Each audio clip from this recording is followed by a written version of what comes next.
Sziasztok! Remélem jól vagytok és kellemesen telt az elmúlt hét.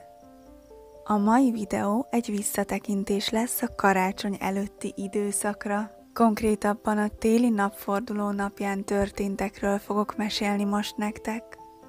Azon a napon részt vettem egy nagyon izgalmas rapé ceremónián és egy különleges teaszertartáson.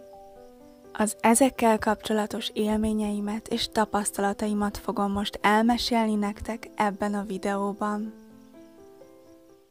December 21-e a téli napforduló, és otthon Magyarországon ez a legrövidebb nap az évben, valamint egy fordulópont, amitől kezdve egyre hosszabbak a nappalok. Egészen június 21-ig, ami a nyári napforduló, és onnantól kezdve minden nap egyre rövidebb és rövidebb, amíg újra el nem érünk a téli napfordulóhoz.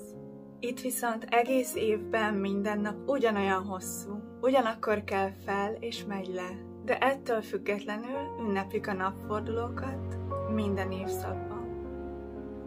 Én nagyon-nagyon kíváncsi voltam, hogy a helyiek hogy ünneplik ezeket a különleges alkalmakat. Reggel, miután felébredtünk, elsétáltunk a folyóhoz egy gyönyörű helyre.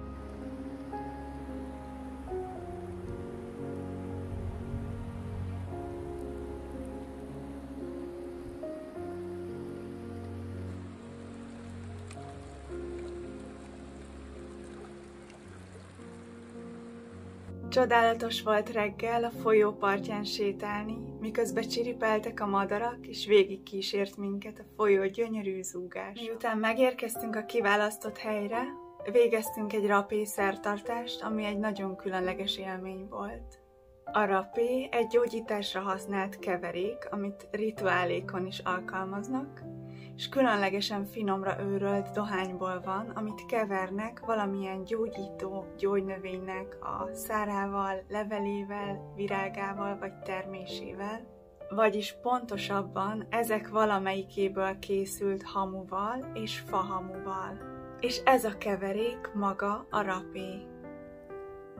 Egy kicsit tekintsünk vissza a múltba. Elvileg már 5000 évvel ezelőtt is termesztettek dohányt. Az inkák is használtak vad dohányfajtákat egyéb gyógyító növények őrleményének keverékével. Nem csak dohányoztak, beszívták a füstjét, de rágták és be is lélegezték azt az őrleményt. A rapé előállítása akár hetekig is eltarthat. Egyrészt a megfelelő növények begyűjtése miatt, aztán ezt követi a hosszas őrlési folyamat, és mindeközben a készítő böjtöl és transzállapotban alkotja meg a keveréket. A rapé úgy készül, hogy a dohányleveleket apró darabokra vágják, majd szárítják. Ezután a dohányt és a hamut egy mozsárban porrá őrlik, majd egy szitán átszitálják, és ha szükséges, addig ismétlik az őrlés és szitálás folyamatát, míg végül egy nagyon finom por marad csak. A keveréket pedig légmentesen tárolják, hogy megőrizze frissességét. Szeretném kiemelni, hogy ez a keverék nem drog, hanem egy legális sámáni gyógyszer, amit egész Dél-Amerikában nagyon-nagyon régóta használnak, és egyre több helyen most már a világ más pontjain. A szertartás során egy ehhez hasonló applikátorba helyezik a rapét, és úgy fújják be a bal, majd a jobb orjukába az embernek. Szerte a világon használják a rapét a mindennapi gyógyászatban is, kis dózisokban, akkor egy ilyen applikátorral tudja befújni magának az ember, belehelyezik a rapét, a port, és ugyanúgy, ahogy a szertartáson, először a bal, majd a jobb orjukába az ember saját magának felfújhatja. Nagyon fontos, hogy mielőtt befújják a rapét valakinek az orrába, vegyen néhány mély lélegzetet, és amikor a befúvás történik, akkor a garat az legyen lezárva, különben megeshet, hogy a por az lemegy a tüdőbe vagy a torokba, és akkor az nagyon-nagyon kellemetlen tud lenni. Szóval az ember vesz egy mély levegőt, aztán megtörténik a befújás, megtartja a levegőt, bent tartja az orrában a rapét, és utána csak a száján lélegzik, úgy, hogy végig lezárva marad a garat. És amikor készen áll, akkor jön a következő orr, és ugyanígy, akkor már ugye nem veszünk mély levegőket, csak a szánkon lélegzünk, hogy ne lélegezzük le a másik orrjukból a rapét a torokba. Szóval itt is megtörténik a befúvás, akkor van egy kis levegőbentartás, és a szánkat picire nyitva ott lélegzünk kicsiket, egészen addig, amíg úgy nem érezzük, hogy most már szeretnénk kifújni az orrunkból a rapét, és akkor kifújjuk egy zsebkendőbe, és utána lehet az orron is lélegezni. Mivel a befúvás után, ahogy újraindul az idegrendszer, és ez a szer bejut mindenhova a testünkbe, nagyon sokan szédülnek, ez elég általános, szóval érdemes leülni vagy lefeküdni, kinek hogy kényelmes. A rapé szertartás egy gyógyító szertartás, és ilyenkor megkérik a helyi szellemeket, hogy áldják meg a szert, a személyt, aki befújja, és azt is, akinek befújják a rapét. Ez nagyon-nagyon-nagyon fontos. De térjünk vissza a szertartásos rapé használathoz. Ugye, ahogy említettem, először a bal, majd a jobb orrjukba fújják be a megfelelő mennyiségű rapét, ennek megvan a jelentősége és a szimbolikája. A bal orrjuk az elmúlást és a halált jelképezi, a jobb pedig az újjászületést. Tehát a ceremónia előtt érdemes megfogalmazni az embernek magába valamit, amit szeretne elengedni, vagy szeretne tőle megszabadulni, változtatni rajta, és erre gondolni, amikor megtörténik a befújás a bal orrjukba. Amikor ez megvolt, akkor ugye erre reagál a test, és jelezni kell, hogy mikor áll kész az ember a következő befújásra a jobb orrjukba, ami ugye az újjászületés, és ilyenkor megfogalmazhatjuk, hogy mi az, amiben újjá szeretnénk születni. Háromféle módon szokták befújni a rapét, és ezeket különböző állatokhoz társítják. Az első az a jaguár, az egy erős és rövid befújás, ami az ébrenlétet és a jelenlétet aktivizálja, tehát ezáltal sokkal éberebbek is, és sokkal inkább jelen leszünk a jelen pillanatban, az itt és mostban a befúvás után. A második mód az az anakonda nevet kapta, ami egy hosszú és nagyon erős befúvás. Azt mondják, hogy ez jobban elősegíti a test és a lélek megtisztulását. A harmadik pedig a kolibri nevet kapta, ez lágy kezdés és erős befejezés. Ez segít eljutni egyfajta meditatív állapotba vagy transzba, átélni a jelen pillanatot. Azzal, hogy ezt a port befújják az ember orrába, gyakorlatilag másodpercek alatt felszívódik az orrnyálka hártyáján ennek a hatóanyag. Eleve már az, hogy valamit befújnak az orrodba, nem egy jó érzés. De ugye, mivel ebben különböző hatóanyagok vannak, ezért különböző érzeteket okoz az egyén állapotától függően. Az egyén állapota az azt jelenti, hogy milyen lelki és testi állapotban vagy, illetve milyen méreganyagok vannak épp most a testedben, hiszen erre a szerre akkor valószínűleg reagálni fog.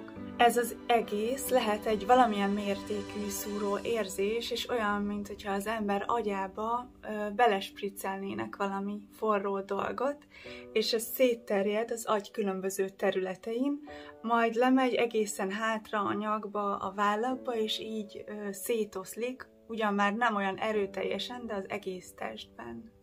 És közben teljesen normális, hogyha folyik az ember könnye, orra, nyála, esetleg hány ingere van, szédül, ezek mind méregtelenítési tünetek. Miután letelt ez a 10-30 perc, amíg tart az intenzív hatása a rapénak, akkor utána is ez folytatódik, persze nyilván nem olyan intenzíven, de hatással lesz ránk, akár egész nap, vagy több napig is érezhetjük ezt, hogy máshogy szemléljük a dolgokat. Továbbá segíthet abban, hogy a testi, lelki és emocionális mérgeket felszínre hozzuk, és egy más szempontból szemléljük. Segíti a testi, lelki és emocionális méreganyagok távozását, és azt, hogy megtisztuljunk ezektől. Ezért van az, hogy valakinek nagyon folyik az orra vagy a nyála, hogy esetleg hányni fog, hasmenése lesz. Ez teljesen normális, a test és a lélek is tisztul ezáltal. Bizonyos típusú rapék a bennük lévő gyógynövény és hamu miatt segíthetnek különböző eredetű megfázások vagy influenza gyógyításában is. Az őslakosok továbbá használják még sebek gyógyítására, fájdalomcsillapításra és bizonyos rovarok elleni védekezésre. Azt mondják még, hogy ha valakinek felborult a cirkadián ritmusa, tehát nem tud megfelelően aludni, nem megfelelő időben, nem eleget, akkor a rendszeres rapi használat az segíthet ennek a helyreállításában. Mert a benne lévő anyagok hatására segíti a tobozmirigy egészséges működését, és segít a testnek, hogy megfelelő mennyiségű melatonint termeljen, ami alapfeltétele a jó minőségű alvásnak. Ha valaki nem alkalomszerűen, hanem hosszú távon szeretné használni, akkor kúraszerűen érdemes használni, hogy ne szokjon hozzá a szervezet, tehát néhány napos vagy hetes intervallumokat beiktatni, de hogyha az ember figyel magára, meg az érzeteire, akkor úgy is tudja, hogy milyen gyakorisággal van rá szüksége. De szerintem ez nem egy olyan anyag, amit érdemes minden nap használni, mert elveszíti a jelentőségét és a hatását is. Szóval itt is, mint mindenben, a kulcs az a középút. Nagyon fontos, hogy habár a rapé teljesen legális és nem minősült drognak, ha valaki szeretné kipróbálni, akkor ezt első alkalommal semmiképp ne egyedül tegye, hanem valamilyen szertartás vezetővel vagy sámánnal. És most megmutatom nektek, hogy néz ki mindez, amiről eddig beszéltem a gyakorlatban. A szertartás előtt fújt ki az orrod, aztán lélegezz mélyeket, be és ki. Közben fogalmazd meg magadnak, hogy mi az, amit szeretnél elengedni, és mi az, amiben szeretnél megújulni. Amikor mindkettő megvan és készen állsz, jelezd a szertartás vezetőnek. Ezen a ponton nagyon fontos, hogy tényleg készen állj, és megengedd magadnak a változást. A szertartás vezető áldást kér a helyi szellemektől és a mindenségtől. Áldás a szellemnek, a tudatnak és a szívnek. És most vegyél egy mély levegőt. Ezután megtörténik a befúvás a bal orrukba, a halál, az elengedés. Lazíts, engedd meg magadnak, hogy szétáradjon a testedben és a tudatodban ez a gyógyszer, és feloldja a gátakat, a blokkokat. Normális, ha sírsz és rosszul vagy, ez is a tisztulás és az elengedés része. Továbbra is csak a szádon lélegzel, és jelzed, amikor készen állsz a következő orrukra, a megújulásra, újjászületésre. Ez is rossz lesz, és lehet, hogy fájni fog. De engedd meg, engedd a megújulást, az újjászületést, és akkor egyszer csak valami egészen elképesztő kerít hatalmába. Semmi más nincs, csak te és a jelen pillanat, te és a mindenség, a minden része vagy. Egy vagy az univerzummal, a folyóval, az éggel, a levegővel, a növényekkel, a kövekkel, a madarakkal és a madarak hangjával. Nincs múlt, se jövő, csak a jelen pillanat van.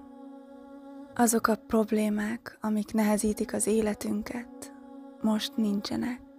Itt és most nem léteznek. Csak te vagy egységben a mindenséggel, ami szinte kifejezhetetlenül örömteli. Ebben a tudatállapotban és mélységben megkaphatod a választ olyan dolgokra, amikre korábban hiába kerested. Egyszerűségre és békére lelhetsz.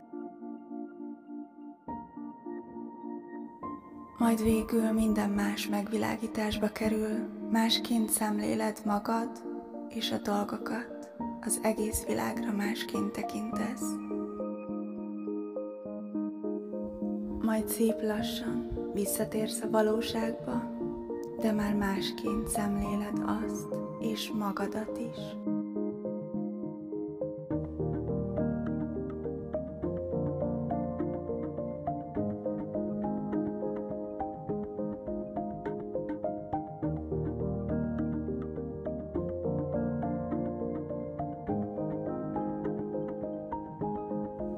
A rapé hatása tartós, akár egy életre szól, és nem veszel energiát az embertől, nem olyan, mint például egy kávé, az alkohol vagy valamilyen drog.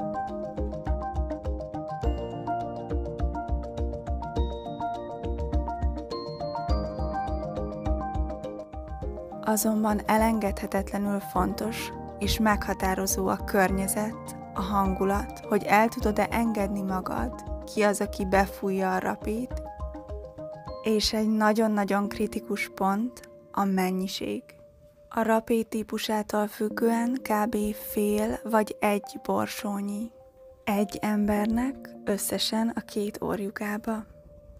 Ha túl nagy a mennyiség, vagy nem megfelelő a befújás módja, egy rossz élmény is lehet. Ha ti is részt vettetek már hasonló ceremónián, vagy szívesen kipróbálnátok, írjátok meg kommentben a véleményeteket, vagy a tapasztalataitokat. És most térjünk vissza a napfordulóra. Miután befejeztük a rapé szertartást, fürödtünk egy nagyot a helyi folyóban, aminek jéghideg vize van, úgyhogy ez nagyon-nagyon feltöltő és erősítő hatású volt. Utána közösen ettünk egy nagyot. Helyi kakaó, mangó és csirimolya, gluténmentes kenyér, avokádó, paradicsom, hagyma, mogyoróvaj, eperlekvár és kézzel facsart narancslé helyi narancsból. Ez az első és eddig egyetlen cukormentes lekvár, amit itt találtam. De gyors és könnyed rebéd után. Evés után mindenki átöltözött, és útközben, ahol láttam gyönyörű virágokat, azokat betűztem a hajamba, és szép lassan megérkeztünk a tea szertartás helyszínére.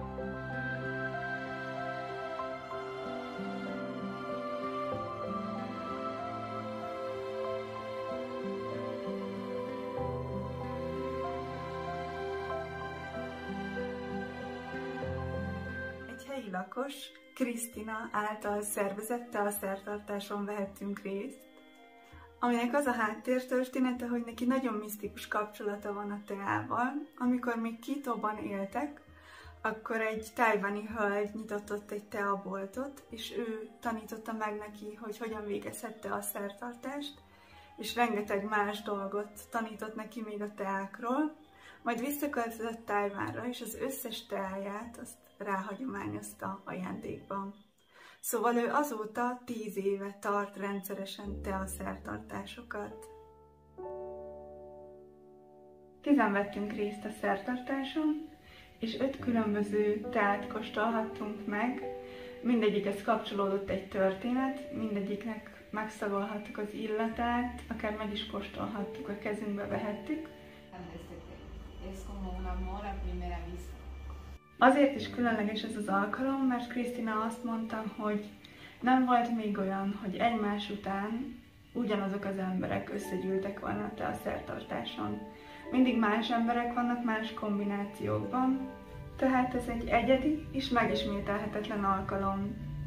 A ceremónia spanyolul zajlott, de szerencsére volt egy ember, aki fordított angolra, és így egyszerre tanulhattuk a 2 nyelvet, és tapasztalhattuk hasonlóságokat és különbségeket.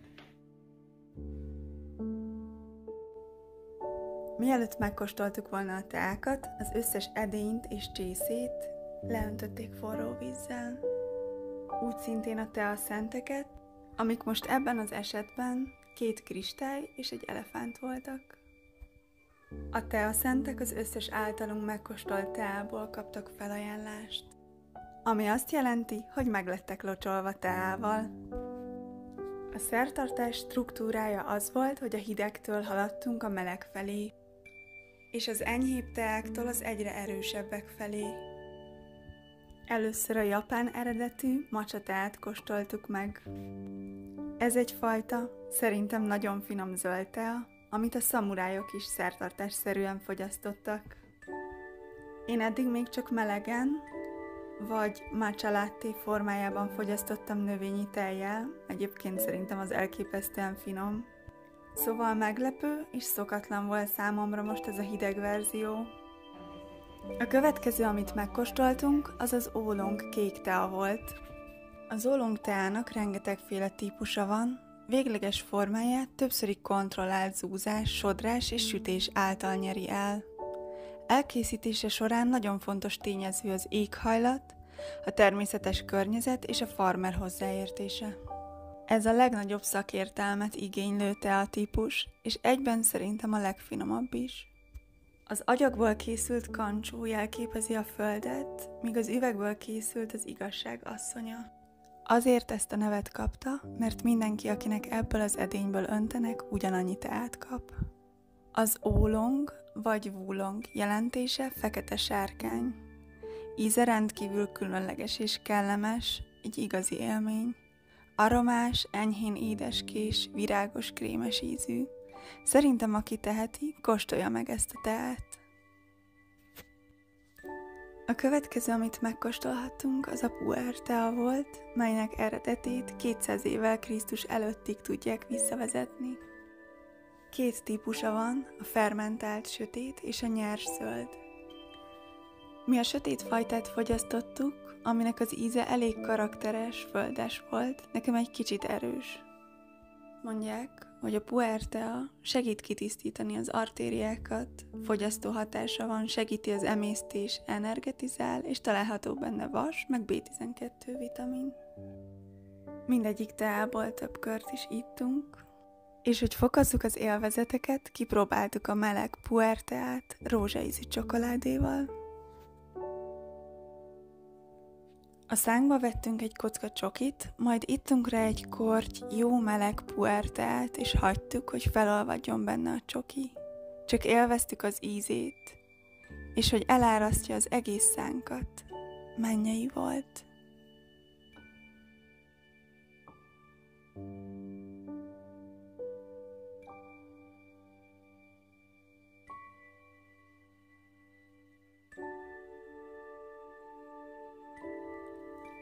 Aztán körbeadtunk még néhány másféle teát. Megfogdostuk őket, megszagoltuk, de nem kóstoltuk meg. Especiales, I think that this kind of tea becomes special. No por su valor, no because of the amount of money, sino porque lo puedes compartir. But because you Aztán ittunk még néhány kör teát. Közösen megszavaztuk, hogy melyikből szeretnénk még fogyasztani. Nem meglepő módon mindenki az oolongra szavazott. A szertartás végén mindannyian húztunk egy kártyalapot, amin egy kedves kis üzenet állt útravalónak. Az én lapomon az állt, hogy minimális erőfeszítéssel is előreléphetsz a Tao által, a cselekvéstől való félelem nélkül.